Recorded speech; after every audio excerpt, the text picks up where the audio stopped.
Amigos, estamos aquí en la librería Ibero en Larcomar para una nueva edición del programa Jardín de Libros. Y estamos muy contentos porque vamos a tener la presencia del poeta, estupendo poeta peruano, Carlos López de Gregori.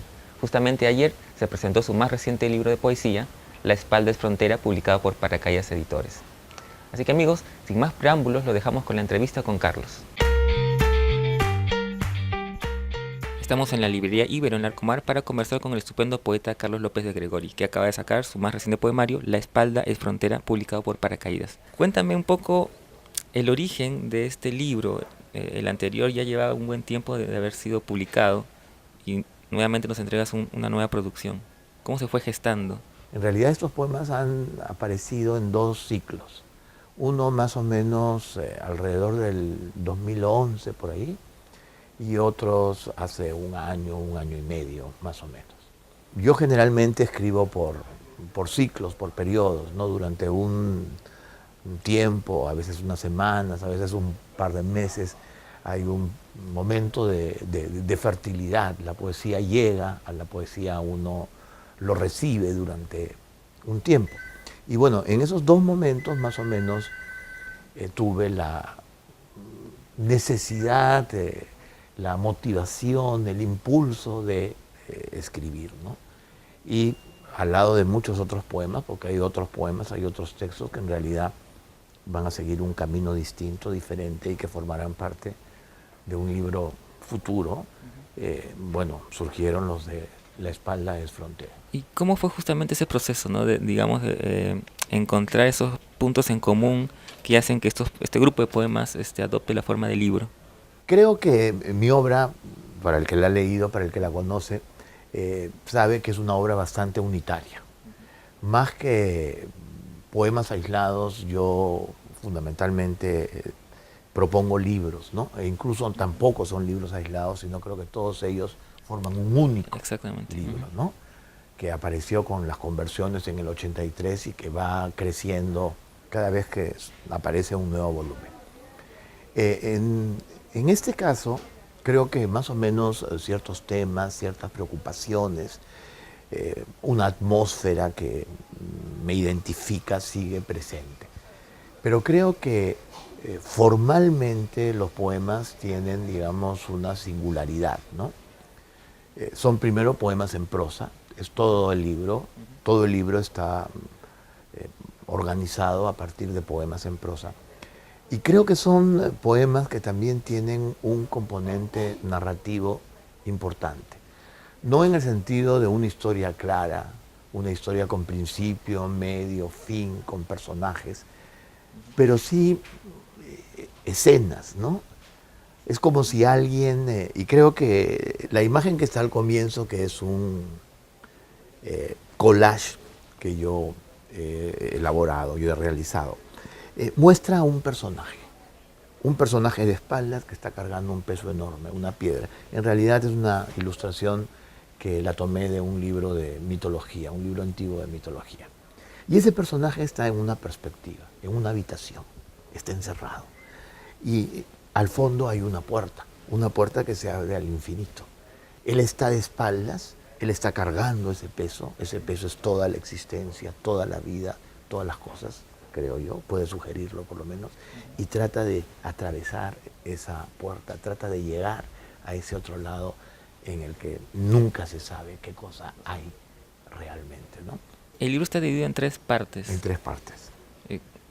¿Cómo así decidiste ese orden? Creo que, digamos, tienen tal vez a nivel de campos semánticos algunas diferencias, ¿no? En la primera parte hay textos que de alguna manera dialogan, ¿no?, con otros autores, con otras experiencias, con otras situaciones. En la segunda parte hay poemas mucho más personales, poemas que recogen mi vivencia del tiempo. Hay, por ejemplo, toda una sección, Amado Tórax. Los últimos poemas de Amado Tórax son, por ejemplo, poemas dedicados a mi madre. Y poemas en los que ella aparece como personaje, ¿no? Otros son poemas que toman experiencias afectivas. Entonces, yo diría que la segunda parte, de alguna manera, es explorar el pasado que para mí no es claro, ni creo que tampoco va a serlo para el lector, ¿no? Y el último tiene poemas un poco más extensos y que también más o menos reúnen las dos vertientes que estaban en las dos secciones anteriores, ¿no? A mí me gusta el número 3 y creo que el número 3 tiene más que ver con una cuestión de ritmo, ¿no? Es casi respiración. Entonces el número 3 marca el ritmo, ¿no? Hay una primera fuerza y una segunda fuerza contraria, casi una dialéctica, y hay una síntesis, ¿no? En ese sentido el 3 es el número del conflicto, pero también el número de la síntesis, ¿no? Quisiera un poco que nos comentes dos poemas puntuales que a mí me han ¿Sí? llamado la atención. Uno que tiene que ver con la voz pedregosa de Kafka, que a mí me pareció muy interesante. Ese poema está planteando un diálogo con Franz Kafka. Ajá, exacto. Franz Kafka es un autor al que yo descubrí justo cuando salí del colegio. Yo terminé el colegio y me presenté a la universidad, iba a estudiar medicina, me presenté a Cayetano, no ingresé, me presenté inmediatamente a San Marcos y en ese año, el año 70, Velasco sacó la nueva ley universitaria, en ese momento, la ley del año 70. Y esa ley incorporaba los estudios generales. Pero por una desorganización, por una serie de cuestiones fortuitas, la universidad no comenzó hasta fines de los años 70 y el 71. Y tuve todo un año solitario, un año en el que paseaba por la ciudad, deambulaba y leía. Y una de las lecturas constantes ese año fue Franz Kafka. Y Kafka es un autor que me ha acompañado desde entonces. Al comienzo me interesaba más el Kafka de las novelas, ¿no? Ahora cada vez más creo que hay una cercanía, una afinidad, una identificación casi con su universo y con los textos muy, muy breves. Por ejemplo, hace 2 semanas, digamos como un dato también aparte, ¿no? Saqué una pequeña reflexión en un periódico, en Exitosa, una reflexión que se llama Elogio de la insularidad. Y casualmente el texto comienza con una referencia a Franz Kafka, a uno de sus animales, el Odladek. Entonces Kafka siempre ha estado presente y de alguna manera ese texto quiere dialogar con Kafka, quiere que el yo, la voz poética, ser Kafka, a pesar de que sabe que no puede hacerlo. Pero siempre hay que ponerse, digamos, retos, creo, importantes, ¿no? Uno debe tratar por lo menos de encaminarse, ¿no? Indudablemente uno es un minúsculo autor, ¿no? Que será rápidamente olvidado, ¿no?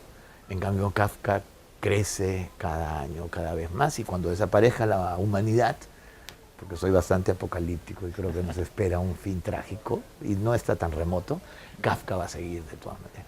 Otro poema que me parece interesante es un poema largo donde reflexiona sobre la docencia, sí, ¿no? Cuéntame un poquito sobre eso. Ese poema de alguna manera recoge el no transcurrir del profesor. Yo he sido toda mi vida profesor, de eso vivo.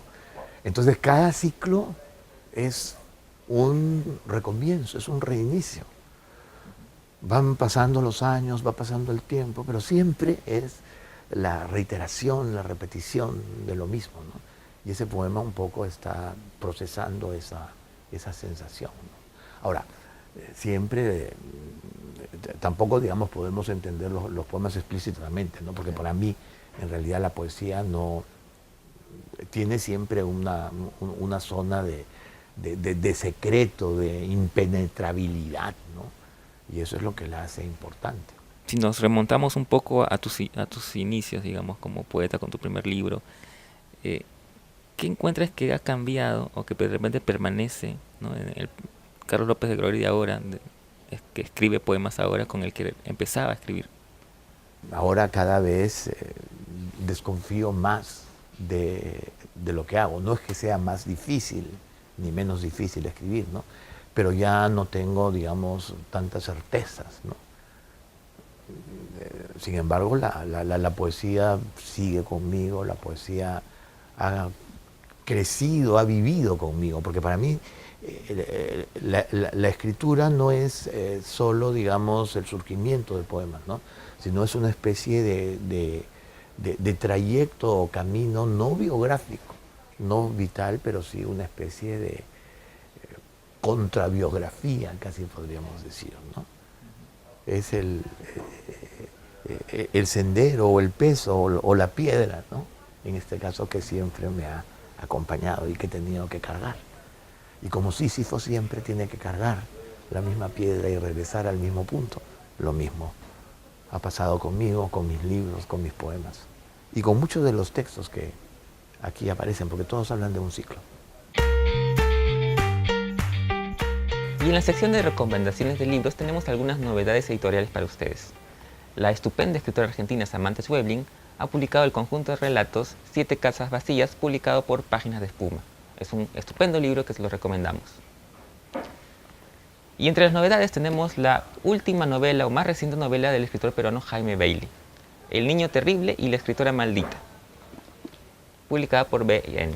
Y en el rescate de hoy queremos recomendar una novela estupenda del gran escritor argentino Julio Cortázar. Se trata de Rayuela, en una edición conmemorativa por los 50 años de publicación. Eso ha sido todo por hoy, amigos. No se olviden de escribirnos a nuestro correo electrónico que aparece aquí, además de agregarnos a nuestra cuenta en el Facebook buscándonos como Jardín de Libros, y también de suscribirse a nuestro canal en YouTube. Y no se olviden que ahora tenemos ya Twitter y nos pueden buscar como @Jardín de Libros. Así que, amigos, sin más, nos vemos la próxima semana aquí en su programa Jardín de Libros.